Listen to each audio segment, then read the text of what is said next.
¿De qué? Emergencia, ayuda. Bueno, no vais mal. Pero en vez de explicarlo yo, por favor, vamos a recibir a Sara con un fuerte aplauso, que ella va a ser quien va a predicar hoy.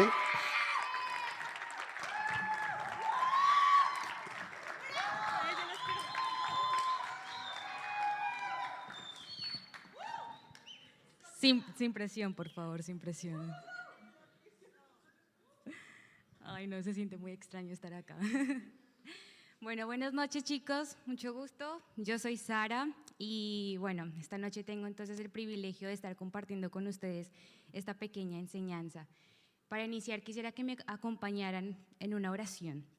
Padre Celestial, encomiendo a ti la noche de hoy, el mensaje de hoy, Señor, que tú seas hablando a sus corazones, abre sus mentes, sus corazones y que realmente sea tu voluntad desarrollándose en sus vidas, Padre, que yo simplemente sea el instrumento de la palabra que tú tienes para ellos. En el nombre del Señor Jesús, Padre, que ellos puedan reconocer sus emociones, porque al fin y al cabo tú fuiste el creador de ellos, pero que a la vez tengan las herramientas necesarias para poder gestionarlas. En tu nombre oramos, amén y amén. Bueno, mirando un poco, gracias, necesario. Mirando un poco el significado de esta sigla, SOS, bien lo habían dicho, es una señal de emergencia. Inicialmente en 1900 y pico lo estaban utilizando como señal de emergencia entre barcos, ¿no? Cuando un barco estaba en emergencia, cuando algo pasaba, esa era como la señal de auxilio, ayúdame, me estoy hundiendo. Y con el pasar del tiempo, esta señal se fue viralizando un poco y se fue utilizando en otros contextos, no solamente en situaciones de emergencia de barcos, sino también en cualquier otro tipo de emergencia. Alguna de las significados que tiene esta sigla es Save Our Ships, los que hablan inglés me corregirán la pronunciación, o Save Our Souls, que significa, gracias, que significa salva nuestro barco, salva nuestras almas. Y así como esta señal daba la situación, explicaba un poco la situación de emergencia en la que estaban pasando aquellas personas que estaban en el barco y en otro tipo de emergencias, en la vida nosotros también pasamos por situaciones similares, en las que realmente necesitamos anunciar esa señal de auxilio, de necesito ayuda. Hay alguien ahí, necesito que alguien me atienda. Y eso pasa sobre todo cuando estamos atravesando aquellas crisis emocionales. No me refiero solamente a esas crisis que nos dan cuando éramos adolescentes, no. También en la vida diaria nos pueden pasar cualquier tipo de crisis. Y quisiera que antes de entrar en detalle en el pasaje que estaré compartiendo, pudiéramos poner la siguiente diapositiva para mostrar un poco la definición de qué es emoción. Emoción, según la RAE, la define como la alteración del ánimo intensa y pasajera, agradable o penosa, que va acompañada de cierta conmoción somática. Como psicólogos lo definimos como una reacción física, un estado de ánimo que va acompañado de ciertos cambios fisiológicos. Es decir, cuando nos da miedo, como en este momento tengo mucho miedo, me está temblando todo. Cuando estamos tristes, por ejemplo, lloramos. Cuando estamos alegres, estamos inquietos, sonrientes. Esas son aquellas expresiones fisiológicas. Y viene pues acompañado de que al ser un estado de ánimo son momentáneas, son intensas pero momentáneas. Si hay un libro de la Biblia que está rico completamente de emociones, son los Salmos. Y de ahí es donde vamos a poder hablar un poco de aquellas emociones. En la siguiente diapositiva quiero que, bueno, ahí tienen más definición de qué es una emoción. La siguiente. Quiero que me acompañen leyendo el Salmo 6 en la Nueva Traducción Viviente. Oh Señor, no me reprendas en tu enojo, ni me disciplines en tu ira. Ten compasión de mí, Señor, porque soy débil. Sáname, Señor, porque mis huesos agonizan. Mi corazón está angustiado. ¿Cuánta falta, oh Señor, para que me restaures? Siguiente, porfa. Vuelve, oh Señor, y rescátame. Por tu amor inagotable, sálvame. Pues los muertos no se acuerdan de ti. ¿Quién puede alabarte desde la tumba? Estoy agotado de tanto llorar. Toda la noche inundo mi cama con llanto, la empapo con mis lágrimas. El dolor me nubla la vista. Tengo los ojos gastados a causa de todos mis enemigos. Creo que el rey David estaba pasando por una crisis emocional bastante densa, sobre todo en los últimos versículos podemos identificar que estaba con una tristeza profunda. Y para contextualizarlos un poco, es posible que su angustia emocional, su tristeza, su decepción, su frustración, impotencia, era debido a el resultado y las consecuencias de su pecado que podemos evidenciar en los primeros libros de Samuel, ¿no? El rey David se mete con Betsabé, tienen relaciones sexuales, luego tiene un bebé y él, para ocultar ese pequeño pecadillo, mata al esposo de Betsabé. Como castigo ante su pecado, el profeta Natán llega y le dice, bueno, el bebé que tú vas a tener con Betsabé va a morir. Entonces, pongámonos un poquito en contexto en lo que pasaba. Al rey David le llegan y le dicen, bueno, el primer bebé que vas a tener con Betsabé va a morir. Luego, violan a Tamar, una de las hijas del rey David, por medio de otro de sus hijos. Y Absalón, que posiblemente también sea uno de los hijos favoritos del rey David, empieza a hacer un golpe de estado y empieza a rebelarse contra su padre. Entonces, yo no me imagino la situación bestial que estaba pasando el rey David. Mis hijos están vueltos una nada. Murieron. Uno se rebela en contra mía. Mi vida propia está en riesgo. Mi pueblo ni siquiera me apoya porque algunos de mis supuestos amigos se fueron al bando de los enemigos, apoyaron a mi hijo y era uno de mis hijos favoritos. Estoy agotado de tanto llorar, toda la noche inundo mi cama con llanto. En otras versiones aparece, es tanto lo que sufro que los ojos se me nublan, mis ojos me consumen de dolor, envejecen de tanta tristeza. Mis ojos están gastados de tanto sufrir. Creo que el rey David estaba pasando por ese cóctel de emociones, entre frustración, decepción, tristeza, desilusión, impotencia. Y no sé cuántos de nosotros hemos pasado por esa clase de emociones, sea cual sea la situación. Quizás no así de heavy como la que estaba pasando el rey David, pero sí estábamos sintiendo eso. Pues bien, en este salmo me parece muy interesante lo que hace el rey David en medio de su situación, en medio de su caos emocional. Y es que, en primer lugar, la siguiente diapositiva, él ora. Él acude a Dios como primer recurso. Él tiene la confianza plena de que si voy directamente a Dios como primer recurso, voy a hallar descanso. Es que es en su presencia donde encuentro la solución y para desenredar el rollo que tengo emocional, debo acudir primeramente a Dios. Y Él lo utiliza como primer recurso. En los primeros versículos Él dice, Señor, acuérdate de mí, apiádate, ten misericordia, es tanto tu ira, aquí estoy. Yo sé que cometí un error, que pequé, sí, pero estoy acudiendo a ti, porque tú eres el que está bajo control.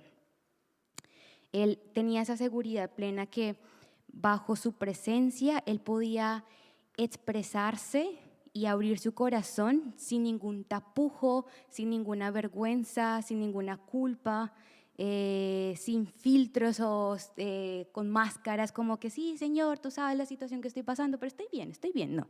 Él literalmente exagera un poco, dice, toda la noche inundo mi cama con llanto. Yo no me imagino el dolor y la tristeza profunda que él está pasando en ese momento, pero él acude a Dios como primer recurso para abrir su corazón. Así nosotros también deberíamos hacer. Que nuestro grito de auxilio, nuestro SOS, esté dirigido primeramente a Dios, porque es en su presencia donde nosotros hallamos calma. Ahí está la presentación. Como segundo punto, el rey David para. El rey David para. Me causaba mucho interés que se asociaba este punto a la prédica del pastor David, cuando decía la vida no para, pero hay que parar. Bueno, en este caso hay que parar. En medio de ese cóctel emocional hay que parar. Pero ¿parar para qué? Porque el parar no es como si me voy a echar una siesta y ya está. Si voy a dejar que las cosas se calmen, que todo fluya y nada influya, no. Aquí el parar es también para accionar un poco y para realmente, en primer lugar, identificar la emoción que estamos sintiendo. Si bien ya definimos que es una emoción, que es un estado de ánimo, que está asociado con reacciones fisiológicas y que son intensas, pero a la vez son pasajeras, nosotros también tenemos que identificar qué emoción. ¿Ustedes se acuerdan de esta película Inside Up? Intensamente, ¿cómo se dice acá en España? Esa. Ajá. ¿Qué emociones estaban reflejadas? Estaba alegría, estaba tristeza, asco, miedo, enojo. Ok, pues en este punto de para es para que nosotros le pongamos un nombre propio a la emoción y la describamos. Señor, estoy triste. Señor, estoy enojado. Estoy feliz. Tengo miedo. Quiero huir. Estoy identificando la emoción y la estoy describiendo. ¿Pero para qué la identifico? Porque en la medida en la que yo pueda identificar qué es lo que estoy sintiendo y en lo que pueda describir qué es lo que estoy sintiendo, me puedo quitar la bandita del sufrimiento para empezar a hallar soluciones y no quedarme en ese estado de confusión emocional, ¿no? Y también las emociones, al ser reacciones fisiológicas, no las podemos controlar, pero sí gestionar. Y el buen manejo o el mal manejo de esas emociones dependen de nuestros pensamientos. Aquí es donde muchas veces nosotros decimos como que sí, estoy triste, y el primer pensamiento que se viene es como, pues son cosas que simplemente me pasan a mí, soy yo siempre la víctima, o la muerte es la solución a mis problemas, con eso me evito todo. Mira cómo una emoción básica te lleva a un pensamiento que ha sido mal gestionado y el final de ese pensamiento no lo sé qué también sea, ¿verdad? Ahora nosotros, ¿cómo podemos hacer ese par en esos pensamientos? ¿Cómo podemos identificarlos? Pues nosotros utilizamos algo que se llaman preguntas filtro, que están en la siguiente diapositiva. Si me la pueden pasar, por favor. Ah, están. Gracias. Esas preguntas filtros funcionan como la cafetera. ¿A quiénes les gusta el café? Ah, son de mi team. Bien. ¿Qué pasa? Cuando ustedes echan las 2 cucharadas de café, a quien les gusta el café cargado, en el filtro, después de echar el agua caliente, en el filtro queda lo que nosotros llamamos el pozo de café o el cuncho de café. Bueno, pues estas preguntas tienen esa finalidad: retener aquellos pensamientos negativos, aquellos pensamientos que no nos son útiles en la vida diaria y que simplemente nos van a hundir más en ese cóctel de emociones que estamos viviendo. Entonces, algún tipo de preguntas que tenemos es: ¿qué evidencia tengo de lo que pienso es cierto? ¿Estoy saltando a conclusiones? ¿Estoy considerando mi perspectiva como la única posible? Es decir, me encierro solamente en lo que pienso yo, en lo que siento yo, y no doy la oportunidad que otras personas puedan darme consejos sabios respecto a mi situación, respecto a ese cóctel de emociones que estoy sintiendo. ¿Esos pensamientos me ayudan o me hunden? ¿Qué ventajas tiene para mí pensar que la muerte es la solución? ¿Me ayudan a cambiar algo pensar así? Estas preguntas nos ayudan a diario cuando estamos pasando por aquellas crisis emocionales. Una vez nosotros logramos identificar la emoción, también necesitamos hacer un filtraje completo de lo que estamos pensando. Entonces tenemos, primero, orar a Dios, ¿no? Acudir a Dios como primer recurso ante cual sea la situación, y en medio de ese cóctel emocional, en medio de esa confusión emocional, orar al Señor como primer recurso, acudir a Él en primer lugar. Luego parar, pero con un propósito, para identificar lo que estoy sintiendo y para hacer aquel filtraje de pensamiento. Y como tercer lugar, tenemos el actuar. El actuar. A pesar del golpe de estado que estaba viviendo el rey David, a pesar de que le estaba huyendo de su vida, que ya no era el rey, supuesto rey de Israel, a pesar de que Absalón quería matarlo, su propio hijo quería matarlo, y a pesar de que varios de sus amigos lo traicionaron, David no estaba solo. El rey David aún tenía sus acompañantes. Y eso se demuestra en el libro de 2 Samuel 15:30.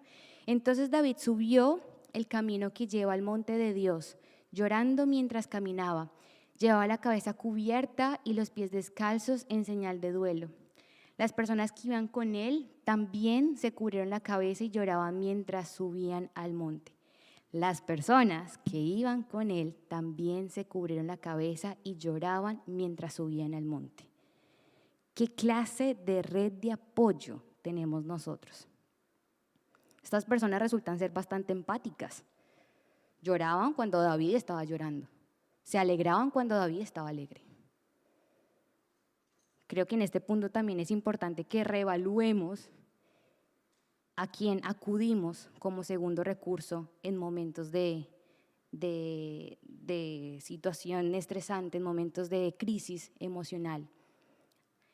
Que esa red de apoyo tenga características como que sean empáticos, que haya una plena confianza en la que nosotros podamos abrir nuestro corazón, llorar si es necesario.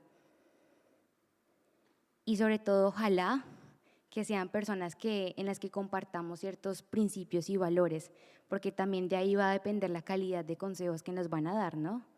Si nos van a decir, no, mira, tómate esta pastillita que te calma toda, te alivia toda la emoción que estás sintiendo. Bueno, pues no sé qué tan sabio sea si estás evitando la tristeza y no estás permitiéndote sentir esa emoción. Como iglesia, me parece muy bonito que existen diferentes ministerios que están dispuestos 24/7 a ayudarles. En la obra del Señor no hay momentos de receso. Así que ellos van a estar completamente atentos, con brazos abiertos, con un oído dispuesto a escucharles, como es, por ejemplo, el Ministerio de Consejería a cargo de la psicóloga Carolina Tello y de María Rojas. En el Ministerio de Jóvenes también hay varios líderes que están ahí atentos, Josué, la pastora Vero, Juan, están ahí para escucharles, chicos. Realmente que es gratis, así que deben acudir a ellos en cualquier momento en que lo necesiten y sé que ellos están dispuestos a hacerle. Y también en la iglesia existe este ministerio que se llama Oración Profunda. Para el siguiente domingo se les dará mayor información respecto a cuáles son los canales y cuáles son las fuentes de ayuda que se tiene como iglesia en momentos en los que ustedes necesitan hablar con alguien. Ahora, en Sevilla también se tienen varias organizaciones que están dispuestas a recibir llamadas cuando alguien está en crisis emocional. Ese es el caso de la organización Esperanza, que se llama, bueno, tienen un teléfono de Esperanza, se llama así, y en pantalla aparece el número directo en atención aquí en Sevilla. Ellos atienden 24/7, en cualquier momento ustedes pueden llamar. Si tienen el caso de algún amigo o ustedes mismos están así en crisis emocional, la línea está activa y funciona. Yo ya lo verifiqué, sí funciona. Y también lo interesante de esta organización es que ellos prestan servicio de terapia psicológica a personas que tienen escasos recursos y ustedes pueden asignar una terapia a través de la página web. Más adelante se les dará mayor información. Pero fuentes y ayudas hay. Tenemos la iglesia, tenemos amigos cercanos y tenemos en este caso el teléfono de la Esperanza. Pero también dentro de esa actuación tenemos el accionar los dones y talentos que Dios nos ha dado, ya sea a través del arte, a través de la música, a través del deporte. Yo conocía el caso de una compañera de la universidad que escribía muy bonito, escribía como manera de poesía, y en momentos así de crisis emocional, ella escribía y luego me lo pasaba. Yo después lloraba leyéndolo, pero era su manera de desahogarse, era su manera de decir ayuda, de descargar todo el peso emocional que le estaba provocando cierta situación estresante. Ahora, ¿por qué no acudir primeramente al deporte, al arte, a los hobbies, a lo que hacemos regularmente? Porque cuando lo hacemos en primer lugar y no dejamos la situación a Dios, estamos tratando de evitar completamente la emoción. No sé si ustedes también se acuerdan de esta película con Julia Roberts, Eat, Love, Eat, Pray and Love. Come, reza y ama. Ajá. Que la chica, después de pasar por un divorcio, ella viaja a Italia, a Bali, a otros países con tal de evitar sus emociones respecto a lo que le estaba provocando el divorcio. Llega un punto en que ella dice, bueno, ya aquí voy a explotar. Realmente necesito sentar cabeza, hacer un pare e identificar lo que estoy sintiendo. Pues ella se fue en el caso extremo. Ella quiso viajar como manera de escape y manera de no vivir lo que se estaba sintiendo en ese momento, ¿no? Las emociones vienen de parte de Dios. Dios nos creó con emociones. Nos creó seres emocionales y racionales al mismo tiempo. Ahí la cuestión es nosotros cómo las gestionamos, cómo hacemos ese filtro a través de los consejos dados anteriormente. Cuando nosotros podemos accionar esos dones y esos talentos que Dios nos ha dado, realmente podemos darnos cuenta del potencial que nosotros tenemos. Muchas veces en ese cóctel de emociones, en esa crisis emocional, es muy difícil ver el lado positivo, es muy difícil ver para qué soy bueno, para qué soy buena. Simplemente estoy nublado por mis pensamientos negativos de, claro, es que yo soy una persona así, es que esto me pasa por decirlo, es que nada. No, realmente cuando nosotros podemos poner en práctica esas habilidades que Dios nos ha dado, reconocemos las fortalezas que tenemos. Y finalmente, lo que podemos hacer para gestionar de mejor manera nuestras emociones es confiar plenamente en Dios. Hay un convencimiento puro que nuestro grito de ayuda ha sido escuchado en los cielos y que mediante la fe el Señor responderá. Esta historia del rey David termina en que Dios lo restituye como rey, Dios hace justicia y Dios empieza a hacer un proceso de sanidad en su interior. En Salmo 6, 8 al 10 dice, váyanse todos ustedes que hacen el mal porque el Señor ha oído mi llanto, el Señor ha escuchado mi ruego, el Señor responderá a mi oración. Ya lo último del pasaje, el rey David estaba plenamente convencido que el Señor estaba haciendo algo, que el Señor estaba con él, que él no estaba solo en medio de esa crisis emocional y que el Señor estaba escuchando y que iba a responder a su clamor. Porque nuestros clamores suben al cielo y son escuchados por un Dios vivo. Hay unos versículos de la Biblia que me llaman mucho la atención en medio de, también cuando paso por situaciones así de bajones, que está en Salmo 34. Dice, oré al Señor y Él me respondió, me libró de todos mis temores. En mi desesperación oré y el Señor me escuchó, me salvó de todas mis dificultades. Pero a los que confían en el Señor no les faltará ningún bien. Declarar estas promesas es confiar plenamente en Dios.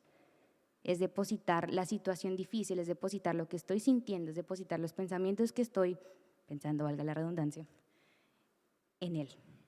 Y que Él va a orar, el que va a escuchar y Él responderá en su debido momento. Dios libró la vida del rey David, lo restauró, lo restituyó e hizo justicia. Y esto a mí me da esperanza, que en medio de mi señal de emergencia de Señor, acude a mí, ayúdame, el Señor está ahí. Porque he acudido a Él, en el caso de David, acudió primeramente a Dios como primer recurso. Él identificó la emoción, identificó lo que estaba pensando.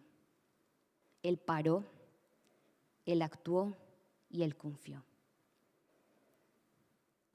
Antes de que vengan los chicos de alabanza para finalizar esta parte aplicándolo con una canción, me gustaría decir que el Dios del Antiguo Testamento, el Dios del rey David, es el mismo Dios en el que nosotros estamos creyendo hoy día. Es el mismo Dios que está escuchando nuestro clamor y es el mismo Dios que responderá. Gracias, chicos.